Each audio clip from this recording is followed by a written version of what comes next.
தேமுதிக தலைமையின் கூட்டணி முடிவுக்கு எதிர்ப்பு தெரிவித்து அக்கட்சியின் கொள்கை பரப்பு செயலாளர் சந்திரகுமார் உள்ளிட்ட 3 சட்டமன்ற உறுப்பினர்களும் 7 மாவட்ட செயலாளர்களும் எதிர்ப்பு தெரிவித்துள்ளனர்.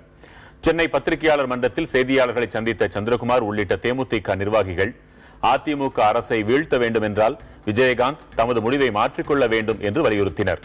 திமுகவுடன் கூட்டணி சேர வேண்டும் என்றும் இதுகுறித்த முடிவை நாளை மாலைக்குள் விஜயகாந்த் அறிவிக்க வேண்டும் என்றும் அவர்கள் தெரிவித்தனர். மேலும் மக்கள் நல கூட்டணியோடு விஜயகாந்த் இணைந்திருப்பது தற்கொலைக்கு சமமானது என்றும் சந்திரகுமார் கூறினார்.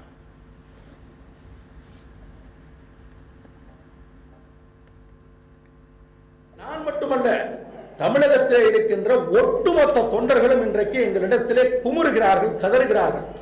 ஒவ்வொரு தொண்டனும் தன்னுடைய தொழிலை இழந்திருக்கிறான், வீடு வாசலை இழந்திருக்கிறான், தன்னுடைய வீட்டிலே ஒரு சில வீடுகளிலே பிரச்சனைகள் உருவாகி கணவன் மனைவிக்குள்ளேயே பிரச்சனை உருவாகி இருக்கிறது.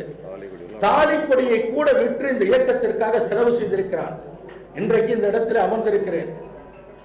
உங்களுக்கு சக நண்பர்கள் ஈரோட்டில் இருப்பார்கள், நீங்கள் கேட்டுப்பார்கள் ஈரோட்டிலே நான் எப்படிப்பட்ட நிலையிலே இருக்கிறேன் என்று.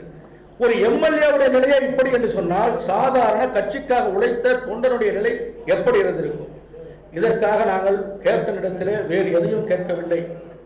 தயவு செய்து கேப்டன் அவர்களே, உங்களுடைய முடிவை மறுபரிசீலனை செய்யுங்கள்.